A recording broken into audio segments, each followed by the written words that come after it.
L'allergie est un phénomène d'exagération pathologique de la réponse immunitaire, en particulier à la réaction inflammatoire, face à un antigène généralement étranger à l'organisme.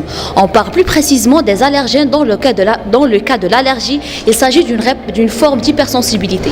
Ce phénomène est dû par diverses causes. Premièrement, les plumes allergènes qui nuisent au système respiratoire, tels que les acariens, le pollen, les animaux domestiques, l'humidité. Deuxièmement, les aliments, comme le poisson, le crustacé et le gluten. Troisièmement, les matières de contact comme les cosmétiques, le nickel ou le caoutchouc. Enfin, les médicaments, précisément le pénicilline. Il existe aussi des allergies au venin d'insectes.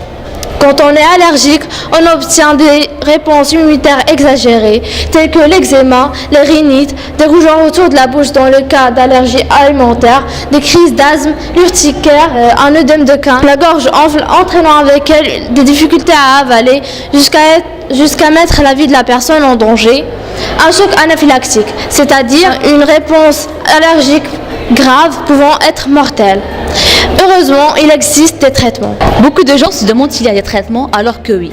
Et parmi eux, des médicaments, notamment des crèmes à base de cortisone, soit des traitements antibiotiques si c'est nécessaire, sauf qu'on doit garder l'environnement sain, c'est-à-dire ménage fréquent et régulier, et éviter la présence des allergènes respiratoires dans la maison, comme les acariens, les moisissures et les cafards. Afin d'éviter des crises allergiques, on propose d'aérer son logement plutôt tôt le matin pour ralentir le développement des acariens et des moisissures. Fuir le tabac, le sien et celui des autres. Programmer ses vacances aux régions au climat sec. Se rincer les cheveux avant de dormir pour ne pas respirer les allergènes durant toute la nuit. Préférer le carrelage et les parquets aux tapis et rideaux. Merci pour votre attention.